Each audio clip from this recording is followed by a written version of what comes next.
Desde la fundación de Villa Cecilia, allá por el siglo XIX, cuando doña Cecilia Villarreal nombró heredero a su hijo Felipe de la Garza Villarreal, de la ranchería que llevaba por título su mismo nombre. En aquellos años esta región explotó su potencial turístico, ya que dicha villa se ubica a orillas del río Pánuco, y la familia Villarreal se había encargado de ofrecer hospedaje y alimentos a todos los viajeros, turistas y comerciantes que acudían al pueblo. Por supuesto que esta región también sufrió diversos cambios y problemas que trajo consigo la independencia de México de la corona española. Resulta que más o menos en 1829 se libró la batalla de Tampico entre los militares mexicanos que dirigieron los generales Felipe de la Garza Cisneros y Manuel de Mier y Terán, y comandados por el infame y muy controvertido Antonio López de Santa Anna, contra los milicianos españoles guiados por Isidro Barradas. Estos dos ejércitos se enfrentaron en un viejo asentamiento perteneciente a la Barra, y lo relevante de este suceso es que el Ejército Nacional estuvo un breve periodo en el rancho de doña Cecilia. En aquel lugar todos los integrantes del ejército descansaron, se aprovisionaron y alistaron para la batalla, que como sabemos, la ganó el ejército comandado por Santa Anna. Gran parte de la historia de esta zona ha estado marcada por una fuerte presencia militar. Hoy en día la Marina se encuentra establecida en el famoso Paso del Zacate, y como la historia lo demuestra, su presencia se remonta a por lo menos 3 siglos atrás. La batalla de Tampico que ganaron los mexicanos contra los españoles propició que la zona comenzara a desarrollarse y a crecer de manera acelerada. Al poco tiempo, el ferrocarril llegó a la región. Se edificaron hospitales, talleres y oficinas generales. Para fines del siglo XIX, se inauguró el famoso faro para iluminar la costa. En el río Pánuco se construyeron escolleras para proteger al dique del fuerte y agresivo oleaje del Golfo de México. Todo lo anterior se realizó de forma muy rápida. A principios del siglo XX, se instalaron un par de compañías petroleras, la norteamericana Walter Pierce y la Mexican Eagle, las cuales hoy en día conocemos como Árbol Grande y Francisco y Madero. El nivel de vida de toda la región, incluida Múpac, comenzó a elevarse gracias a la prolífica industria petrolera, que incluso hasta la actualidad sigue dejando un gran derrame económico para los habitantes y vecinos de la región. Les cuento la historia de esta región, porque yo soy originario de Madero.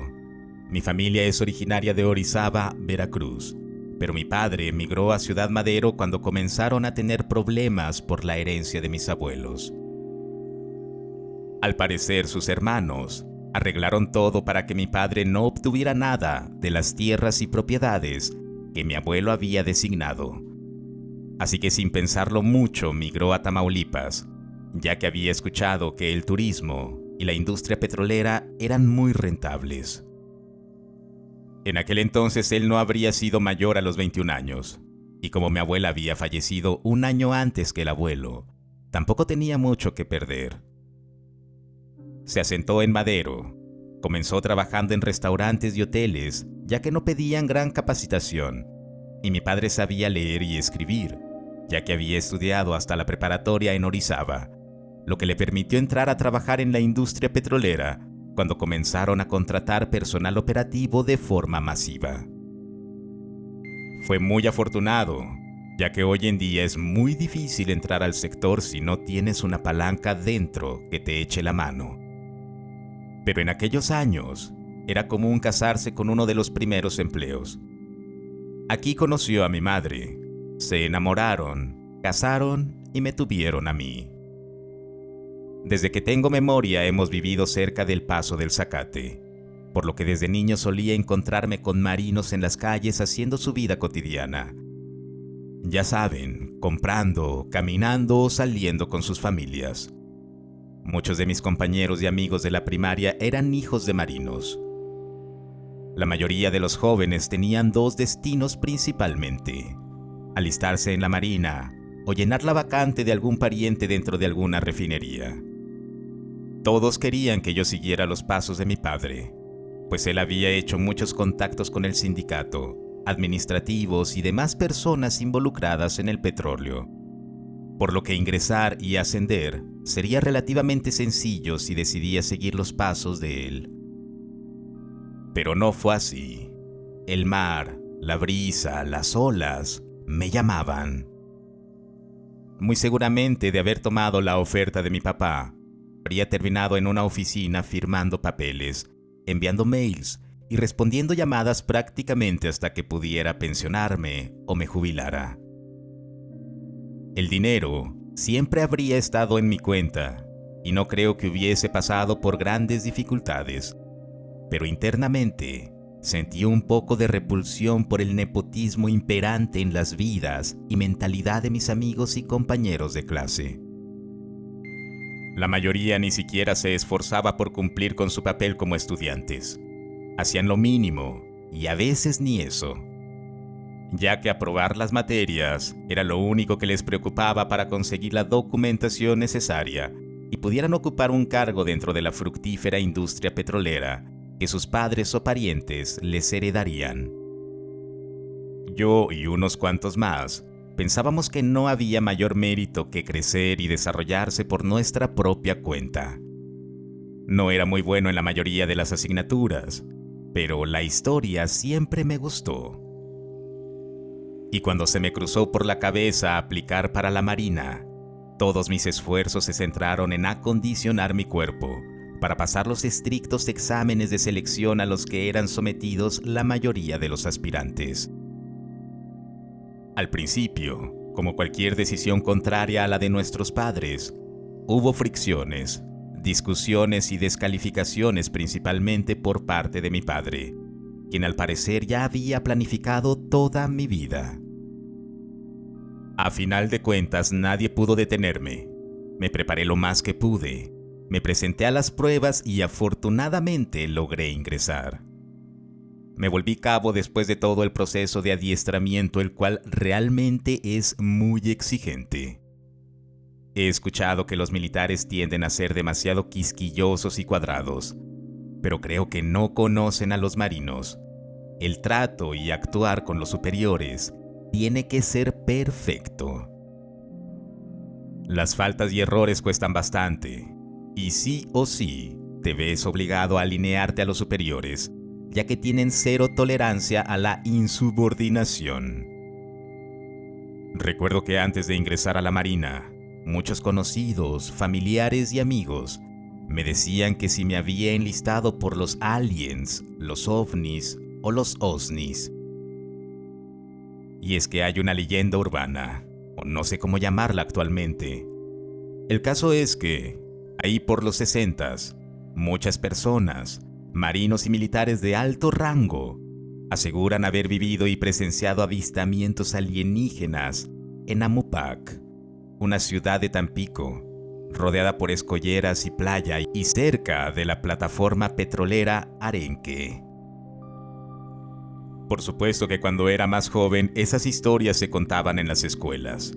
Algunos medios locales e incluso federales cubrían esas notas con testimonios de personas que habían presenciado avistamiento de luces, objetos y sucesos raros, como por ejemplo, fallas en los equipos electrónicos o mecánicos de los barcos. Era un patrón que se repetía entre los capitanes jubilados.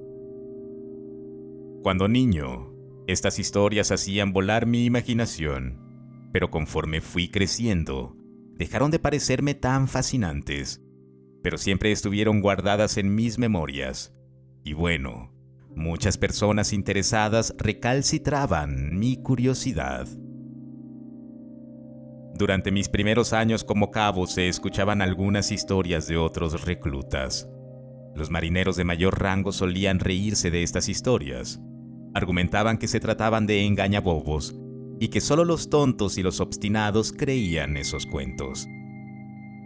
En cierto modo, yo igual coincidía con lo que decían esos viejos marineros, de modo que difícilmente cuestioné a mis compañeros, instructores y superiores sobre la veracidad de aquellos relatos urbanos.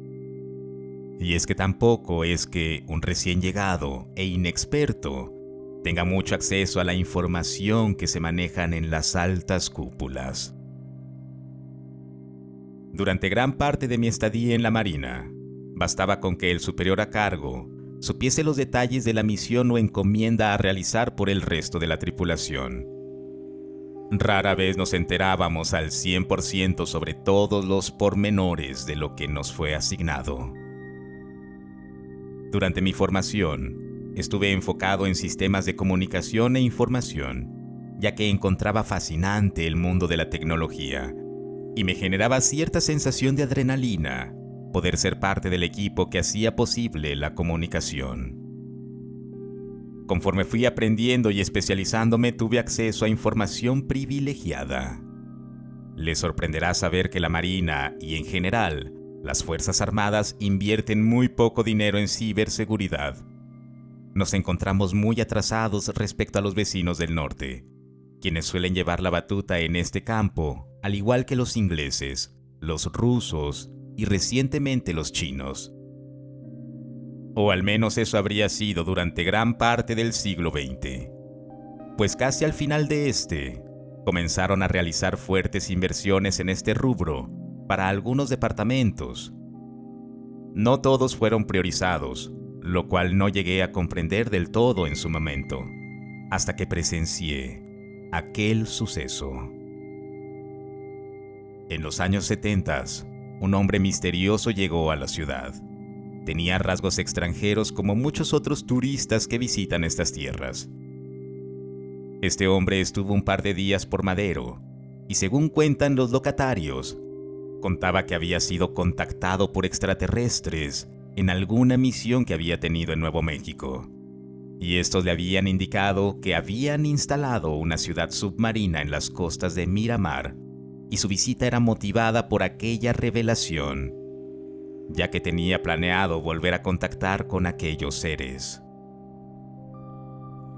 Nunca más se volvió a saber nada de aquel hombre. Algunos mencionan que tomó una pequeña embarcación y se adentró en las feroces aguas.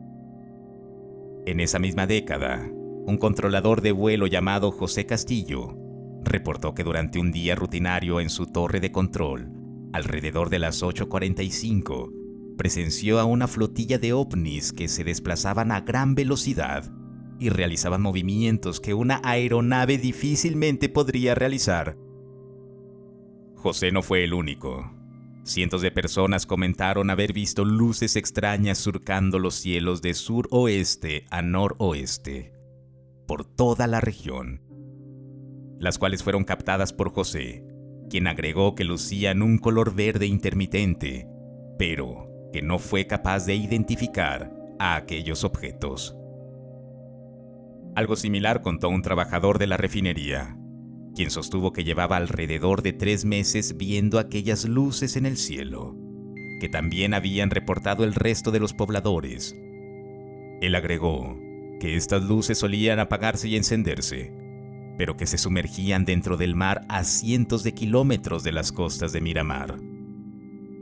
Eso fue algo que me llamó bastante la atención. En aquel entonces recuerdo que a los maestros encargados de enseñarnos todo lo relacionado con las comunicaciones fueron llamados de emergencia con el almirante. Nos dijeron que se trató de un asunto de emergencia al detectar un submarino en aguas nacionales y necesitaban ayuda con algunos instrumentos y aparatos que, al parecer, habían dejado de funcionar por la falta de mantenimiento. Al principio pensamos que era algo inesperado, pero nada fuera de lo normal. Sin embargo, toda la comunidad no dejaba de hablar de las luces. Incluso algunos amigos me preguntaron, pero yo simplemente dije que probablemente eran pruebas aéreas, ya que tampoco lo había presenciado y mucho menos tenía idea de lo ocurrido. Pero lo curioso es que durante algunas semanas, mucho del equipo con el que contaba la base militar y los navíos fueron actualizados. En aquel momento pensamos que simplemente era una decisión del presidente, ya que hacía mucho tiempo que no se invertía en equipo de comunicación. y empezaba a quedar obsoleta gran parte de la infraestructura con la que contaba la Marina. El hecho es que vinieron muchos hombres por parte de la Secretaría de Defensa. Nosotros en aquel entonces éramos simples cabos y reclutas.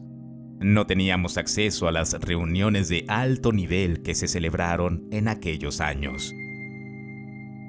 El hecho es que comenzaron a cesar las pláticas respecto a los avistamientos.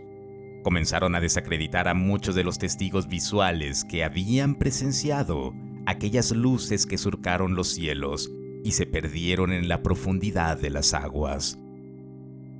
Al grado que se ridiculizaban a todos aquellos que decían haber visto cosas en el firmamento. En su momento concluí que muchos testigos no mentían, pero que no se trataba de ovnis ni osnis, sino más bien, muy seguramente, era algún programa o proyecto de vuelo del gobierno, del cual, como es normal, quieren mantener en secreto para contar con el factor sorpresa en caso de llegar a requerirse. Estados Unidos lleva décadas haciendo lo mismo, y el acercamiento de ambas naciones que comenzaba a volverse más visible durante los años 80 y 90 respaldaba mi teoría de cooperación en investigación aeronáutica militar. Cuando comencé a trabajar y a tener acceso a más información, la mayoría de mis compañeros evitaba el tema. Yo mismo llegué a presenciar aquellas luces. Eran sorprendentes, su movimiento, los colores que emitían y las señales que provenían de las mismas. Cuando esto sucedía, siempre se nos solicitaba entregar las grabaciones, pruebas o registros, alegando que se trataba de un programa secreto del cual nosotros no teníamos derecho a conocer los detalles ni nada al respecto. Al inicio me pareció sumamente extraño. Muchas teorías conspiranoicas invadieron mi cabeza, pero lo más inquietante eran las nulas reacciones de mis compañeros. Apenas si se asombraban por aquellos avistamientos, los cuales he de aclarar que no eran muy frecuentes. La mayoría de los registros nos eran solicitados. No podíamos quedarnos con copias ni mencionar nada con nadie, sobre nada de lo que veíamos o escuchábamos en aquella oficina. No entendía la naturaleza de nuestro trabajo, ya que consistía en monitorear los radares durante largas jornadas de tiempo. Solo el café nos hacía compañía, y ninguno de todos los que trabajábamos ahí hablaba sobre su vida, sus conocidos, ni nada. Parecían máquinas programadas para realizar esa repetitiva tarea día tras día. La paga era bastante buena, por esa parte no puedo quejarme, pero no comprendía por qué pagar tanto a un puñado de marinos que se pasaban el día y la noche monitoreando una pantalla. Sin embargo, al principio me pareció un trabajo increíble. Las labores eran sencillas, las jornadas eran de 8 horas y tenía tiempo para leer durante mi estadía. Pero conforme pasaron los meses y luego los años, la actividad parecía sumamente innecesaria.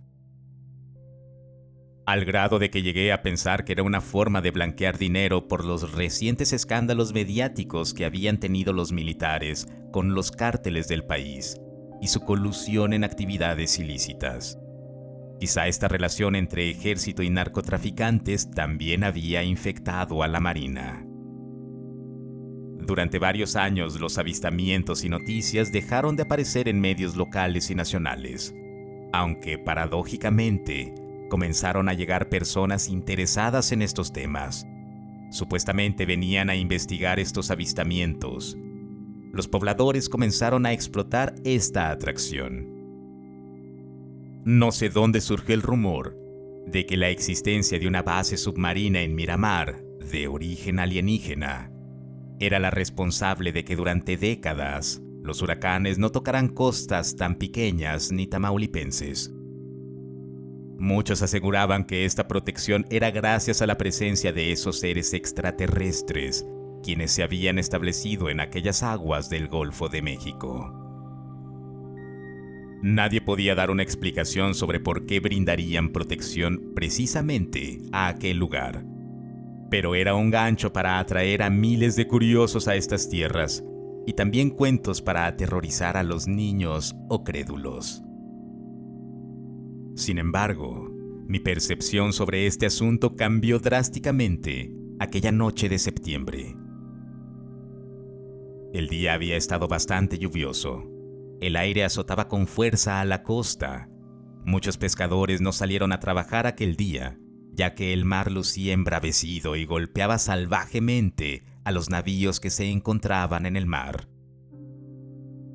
Yo me encontraba monitoreando aquellas viejas pantallas cuando un oficial se acercó a la oficina.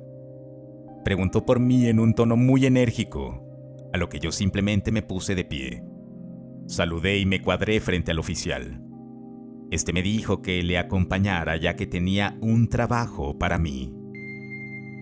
Se dio la vuelta y salió al pasillo distribuidor. Le seguí en cuanto tomé mi abrigo del perchero al lado de la puerta. Mis compañeros ni se inmutaron y parecieron como centinelas atentos a los monitores. Por mi parte, me sentí emocionado al por fin salir de aquella cueva y formar parte de lo que fuese que quería de mí aquel hombre que no había visto jamás en mi vida. Encendió un cigarrillo y me dijo que mis superiores le habían dicho que era muy hábil con el equipo de comunicación y necesitaban a una persona capaz de reparar algunos equipos que habían sufrido estragos por un repentino apagón. Agregó que no me daría más detalles al respecto y que tenía que salir de inmediato, ya que un barco me esperaba en el puerto. Por supuesto que accedí. Todos en la tripulación se mantuvieron callados y serios. Por la oscuridad y la inmensidad del agua no supe a dónde nos dirigimos. Solo sabía que debía reparar un viejo equipo de computador estropeado, y no más. Vimos el famoso faro alumbrar, lo que me sirvió para ubicarme un poco. Todo parecía indicar que nos dirigíamos a Mopac, una zona restringida a la cual pocas personas de alto nivel podían acceder. Llegamos al lugar. Desembarcamos y caminamos hasta la cerca de acero de un auto militar, y por lo menos media docena de guardias nos revisaron. Entramos al edificio central, una monolítica construcción, solo unas luces blancas parpadeantes que colgaban iluminaban aquel recinto. Bajamos por una gran escalera. Al parecer eso era un búnker, uno muy grande, porque perdí la noción del tamaño de aquel lugar. Descendimos en escaleras y un elevador, el cual indicaba 12 pisos. Solo tuve acceso hasta el quinto, pues ahí se encontraba el servidor al que había que reparar cuanto antes. Un par de hombres me escoltaron hasta la habitación. Dejaron un kit de herramientas y otra valija con refacciones. Me indicaron que en caso de requerir algo más les hablara, ya que me esperarían detrás de la puerta. Tomé ambos maletines, avancé unos cuantos pasos y comencé a escuchar maldiciones dignas de cualquier marinero del siglo XVIII. Se trataba de un viejo que rondaba alrededor de los 90 años. Estaba revisando el aparato y blasfemando a los 7 mares.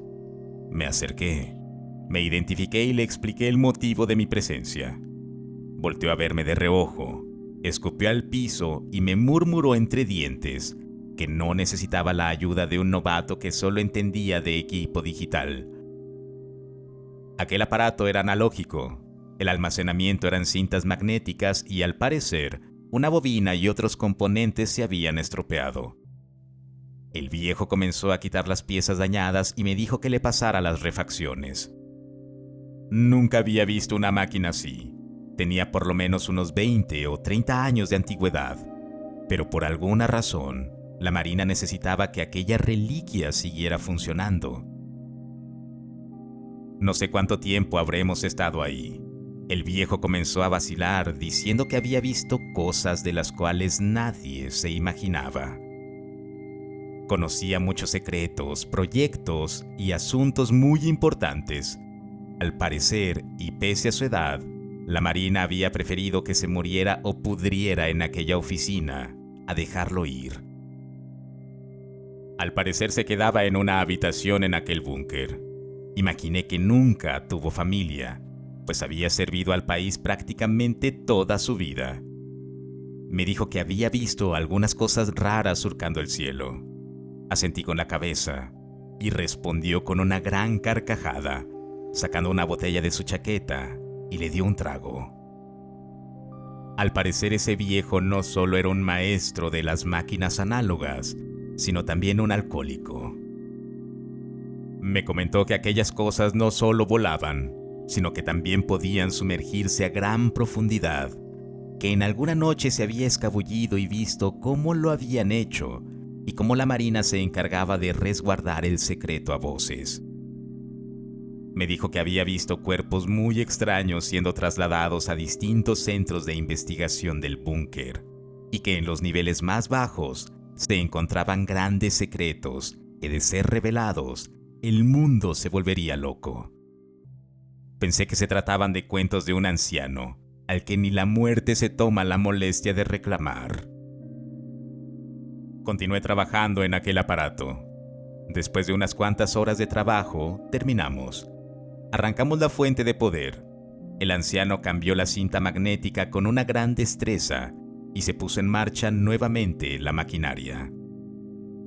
Los dos guardias entraron, preguntaron si habíamos terminado. Recogieron todo el material y herramienta y me dijeron que era hora de irnos. Les pedí ver al hombre que me había contactado y respondieron: ¿qué hombre? Al parecer hacerse el despistado era algo común ahí, o quizá ni entre ellos se conocen lo suficiente para recordar un nombre o cara. Fuese como fuere, me escoltaron. Mientras cruzábamos un gran hangar, la luz se fue. Los guardias encendieron sus linternas y uno de ellos trató de contactar por radio al resto para que le dieran indicaciones, pero nadie respondió. Se escuchaba una fuerte estática como si no hubiese señal, y al poco rato se registró un sonido muy fuerte, a lo que el hombre apagó la radio. Le sacó la batería y lo desechó. Me indicaron que no me moviera de ese lugar, que en cualquier momento la energía volvería. Les dije que muy probablemente la máquina se habría vuelto a averiar. Ni se inmutaron ante mi comentario. Permanecimos en penumbra alrededor de 15 o 20 minutos, alumbrando solo con aquellas linternas tácticas. Escuchamos pasos descendiendo por las escaleras metálicas. Era otro hombre. Les dijo que era mejor que saliéramos de ahí cuanto antes, y nos escoltó durante el ascenso en escaleras. El camino de vuelta fue extenso, pero ninguno se quejó ni un ápice. Cuando por fin logramos subir al nivel del suelo, unos generadores de combustible les daban energía a las luces. De inmediato me embarcaron. Cuando abordé el navío, me di cuenta de que solo se encontraba a bordo el timonero y un par de hombres más. La tormenta había empeorado y las corrientes de aire eran más fuertes. El capitán, que a la vez timoneaba la embarcación, nos dijo que nos sujetáramos de donde pudiésemos, ya que al parecer se aproximaba una ola bastante grande. Me sujeté de los barandales lo más fuerte que pude, y en el momento en que nos encontramos frente a frente con aquella ola, una luz fosforescente se postró ante mis ojos. Era algo enorme. Iluminó prácticamente toda el agua. Al parecer, aquella luz provenía del fondo del mar.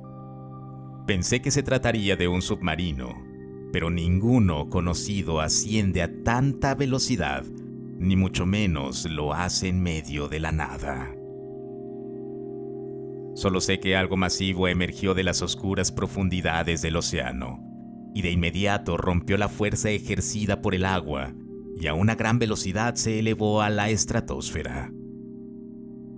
Todo esto ocurrió en cuestión de segundos, pero mientras todo esto pasó, las luces del navío comenzaron a fallar.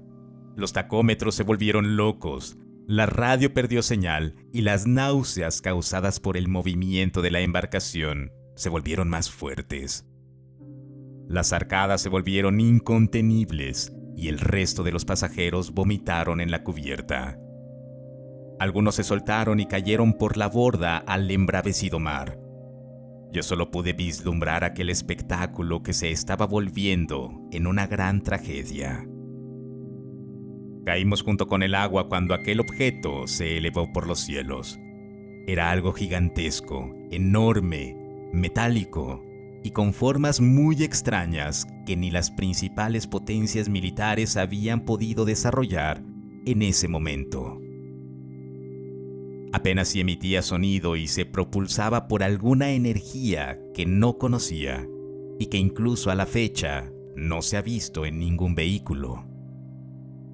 Algunos hombres que lograron permanecer en la embarcación comenzaron a sangrar de la nariz y oídos.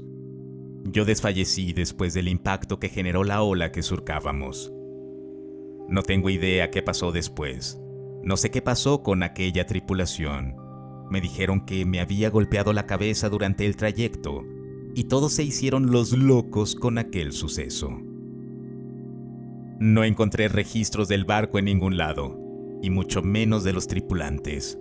Parecían ser hombres fantasmas, ya que al parecer nunca existieron. Ninguna de mis preguntas fue respondida por nadie. Aquel hombre que me había solicitado ir a reparar aquella máquina tampoco apareció. Mis compañeros no dijeron nada al respecto, quizá por el miedo o temor a las represalias.